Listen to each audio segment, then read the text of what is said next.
experience ako. Nakita ko yung binastos niya si First Lady. That's a huge proof na makapalang mukha at di maganda ugali ni Lisa Marcos. Talagang meron din talaga ako naririnig na personal experience na hindi maganda kay First Lady. Si Direk Daryl, marami rin hindi maganda yan kay hindi maganda experience kay Lisa Marcos, ganon. So ngayon, pero syempre ako, wala naman talaga akong experience sa kanya na bonggang-bongga. So kumbaga parang yung knowledge ko lang kay FL na sa hindi niya magandang pag-uugali is really coming from people na merong personal encounter sa kanya. Malaking bagay yun, no? Kasi personal experience yung mga yun eh. Kasi dito kay Lisa, ang dami ng issue. Pagkatapos, di ba, nilabasan siya ng kasangkaterbang mga voice recording ni Maharlika, ganyan. She didn't say anything. She didn't even bother to explain herself, ganyan. So, never niyang clarify yung sarili niya. Pero nung binastos niya si Inday, parang for me, iba na to, bakla. Kasi alam mo, Lisa, hindi ka naman binoto eh. Hindi ka naman binoto.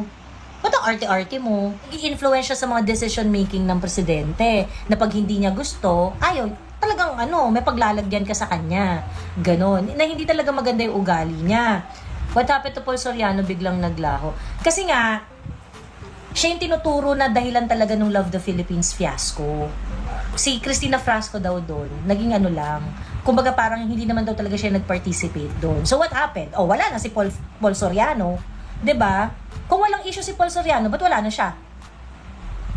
So yun yung point dito, no? Ang point dito, Lisa Marcos is not loved by the Filipino people. Okay? Hindi usapan dito kung elite siya, social siya, or siyang pinakamayaman, may pinakamahal na damit, or whatsoever. The problem is, she is not loved by the people. Bad trip ang mga tao sa kanya. And this is for some, this is for some real reasons. She disrespected the Vice President. May personal experience ako. Nakita ko yung binastos niya si First Lady. That's a huge proof na makapalang mukha at di maganda ugali ni Lisa Marcos. This is a combination of corroboration of so many people, leaked videos, leaked phone recording, at marami pang iba. Hindi lang to yung parang nagra-rely ka lang sa hearsay, hindi lang siya ganon. Alam mo ba ibig sabihin ng corroborative evidence? JNV? Hindi yata kaya ng utak mo yon. So, combination to ng maraming source ng ebidensya. Ako, si BBM. Naisahan ni BP Sara. Siyempre, matalino to si BP Sara. Alam mo naman yan si BBM. Sabi nga ni PRRD, weak yan eh. So, naisahan. Bakit? Mamaya pag-uusapan natin. At pangatlo, BBM, inamin.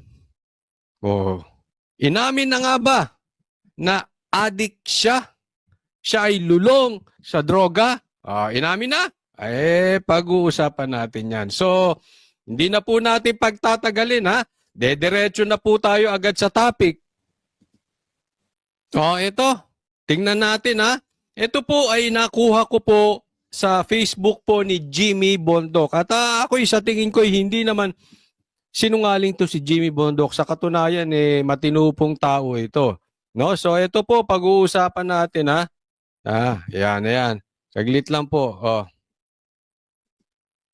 Saglit. Ito, tingnan po ninyo. Proposed confidential and intelligence funds based on the 2025 national budget. So, ang ibig sabihin, ito po yung gusto nila maging confidential funds. Tanong, Marcos, tanong lang. Fake news ba ito o totoo? Nagtatanong lang tayo, ha? Paliwanag natin. Ang total ng confidential funds ay 10.2 billion. Ang usapan po dito hindi million. Billion. Please repeat after me. Billion. Office of the President, 4.5 billion. Confidential funds. Natanong nyo ba saan niya dinadala? Sa bulsa niya? O napunta sa trabaho? 4.5 ba? DND, 1.8 billion. Billion, not million. Grabe, hindi pa ako nakakita ng ganyang karaming pera. National Intelligence or NICA, 991 million. O ito, almost 1 billion na. DILG, ito yung departmento ni Abalos. 906 million. Konti na lang. Billion na rin. Oh, ito naman, DOJ, departmento ni Boeing. 579.4 million. Naku, mai-increasean siguro to. Kasi ano mainintindi ngayon ng DOJ. O, tingnan natin, PIDEA. Kalahati billion. So, in short, 500 million. Department of Transportation, 405 million. NSC, National Security Council, 250 million. DSWD, 18 million. Office of the Presidential Advisor on Peace, Reconciliation, and Unity, 60 million. AMLAC, pati AMLAC, no? 7.5 million. GAB, 4 million. Office of the President, 0. Nada. Office of the Vice President. Ha? Ay. Oh. Nakita nyo? Ganyan po katindi. Oh. Ngayon, tanong. Iimbestigahan ba to ng Kamara? Bakit hindi nyo matanong ang presidente patungkol sa national budget o sa confidential funds kung hindi kayo bias? Bakit ang laki nung kay sa Office of the President, 4.5 billion? Anong intelligence yan mapupunta? Pulburon ba yan o intelligence? Nagtatanong lang tayo. Confidential and intelligence funds. Saan mapupunta yan? Siyempre, confidential. Di natin malalaman. Intelligence. May intelligence ba si Marcos? Parang sablay-sablay. Sinabi nga niya walang baril doon sa loob ng KOJC eh. May intelligence ba yun? May intel ba yan? Pero ang laki-laki, 4.5. Oh, tapos Office of the Vice President, 0.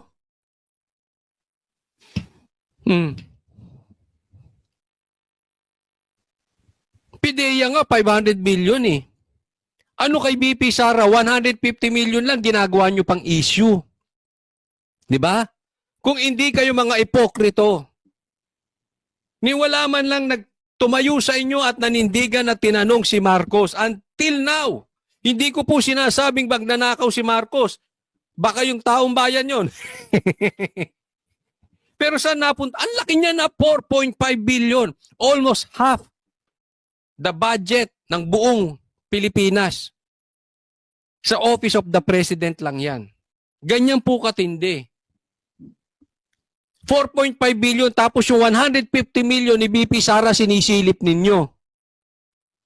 Kung hindi ba naman kayo nuknukan ng mga ipokrito? Oh. Marcos, totoo ba tong post na ito? Ito tayo nagtatanong lang, ha? Pero kung ito'y totoo, Marcos, ang lakas mo sa kamera, ba't hindi ka maimbestigahan? Sa bagay, pinsan mo si si Tamba. Oh, kaya mo nilagay yan dyan eh. Di ba? Mga ipokrito rin yung mga nasa kamera na yan eh. Si BP Sara iniimbestigahan. Kayo talaga oh. Oh, ito, tingnan po natin to. Next topic. Oh, ito, bigyan natin ng komentaryo ha. Naisahan ni BP Sara si BBM. President Sara Duterte sa NBI sa Biyernes para sa investigasyon kaugnay sa umunoy grave threat at paglabag sa Anti-Terrorism Act dahil sa mga pahayag niya laban sa Pangulo, sa First Lady at sa House Speaker. Pero gate ng Vice Presidente, taken out of context ang mga binitawan niyang pahayag. Sinagot din niya ang tungkol sa paglilipat ng pondo ng kanyang mga Special Disbursing Officer sa mga security officer na naungkat sa pagdinig ng Kamara kahapon. Saksi, si Joseph Moro. Ito. Mamayang konti ha. Pag-usapan natin ha. BBM, inaming gumagamit. Gumagamit ng pinagbabawal na gamot. O mamaya pag-usapan natin yan ha. May kinausap na ako na tao. Sinabi ko sa kanya, kapag pinatay ako, patayin mo si BBM, si Lisa Araneta, at si Martin Romualdez. No joke. Pag namatay ako, sabi ko, huwag ka tumigil hanggang hindi mo mapatay sila. Alam mo, may nagkomentaryo dito na mga tanso. Mga tanso ang komentaryo nila.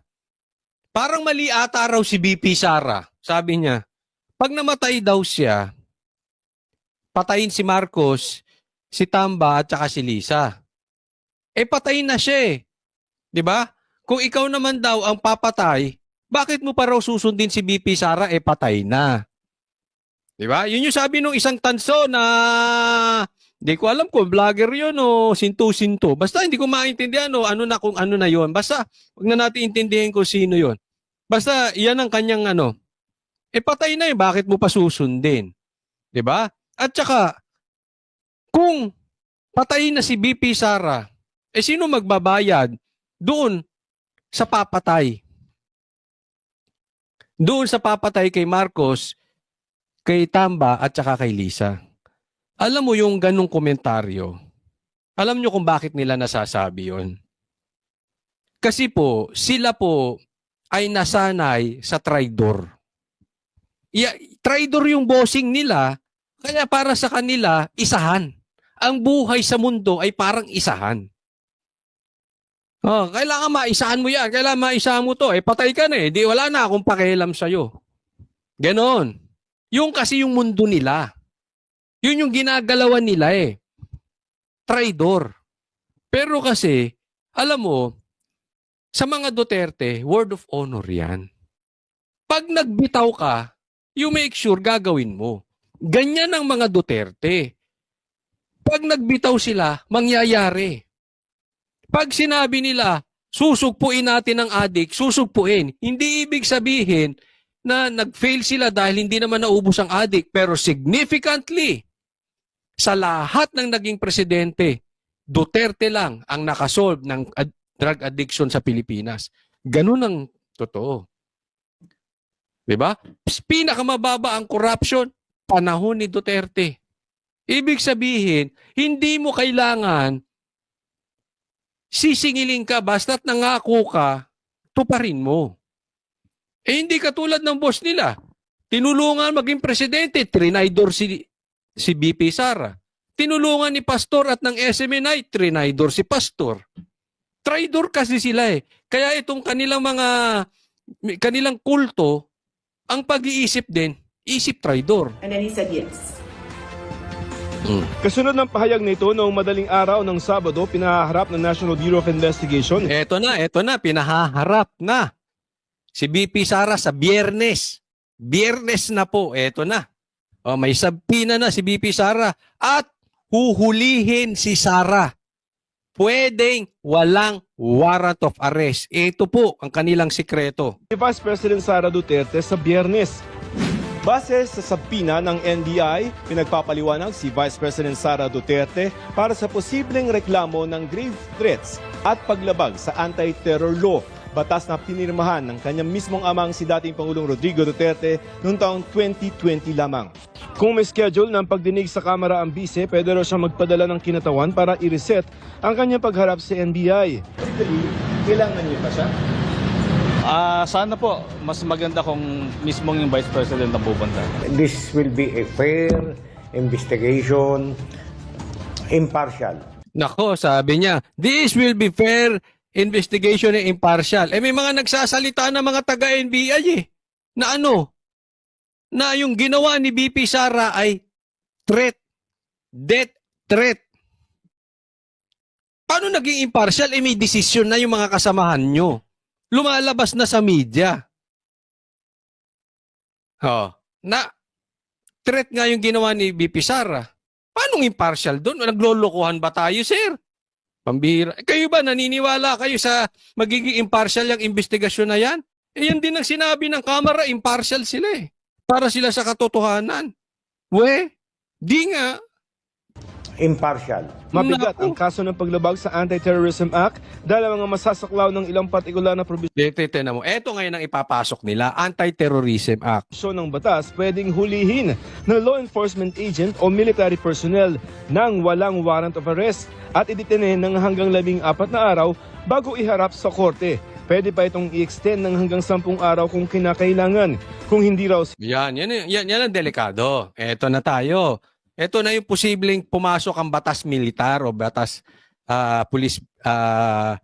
police law, no? Parang batas police na tayo kasi ang isasampa rito kay BP Sara ay posibleng terrorism. Isipin mo, ang daming terorista sa bundok, hindi nila pinagpapapansin. Yung iba nga daw nakapasok sa kamera, di umano. Terorista, makakaliwa, hindi nila pinapansin. Tapos ito, ganyan ang ginawa nila kay Taebes, di ba? Terrorism. Bakit? Kasi pwede kang hulihin ng walang warrant. Yan ang plano nila kay BP Sara, pwedeng hulihin. Pwede nilang pagtagalin. Ibababad na yan dyan. Kita mo yung ginawa kay Atty. Lopez, contempt lang yun. Wala ngang warrant yung ginawan lang nila ng paraan yun. Tapos in-extend. Posibleng ganyan ang gagawin kay BP Sara. Terrorism. Ganyan ang ginagawa nila sa mga kaaway ng gobyerno eh. Ganyan ang ginawa nila kay Pastor. Ganyan ang ginawa nila kay Atty. Roque. Yung kila Sara, kila Tebes, terrorism. Kila Atty. Roque, kila Pastor. Ano naman, ano yung batas na yon? Yung human trafficking naman. 'Di ba? Bakit? Walang bail. Yari ka talaga doon. Ganun ang mga pinipili nila. Hindi sila naghahanap ng katotohanan. Para sa kanila, may inusgahan ka na, bahala ng korte, but for the meantime, nakakulong ka para manahimik ka. Ganun ang style. Tahimik kayo, basta kami, para kami, haya-hayang buhay. Pagdating ng 2028, Prime Minister si Tamba. Si BP Sara nagsabi niya, hindi ako yung convicted niya, nag-iimbestiga pa. Ano ang sinabi ni Sino tong sa party list ng Duterte party list? Nasa loob nga ng kamera mga makakaliwa. Yan ang terorista.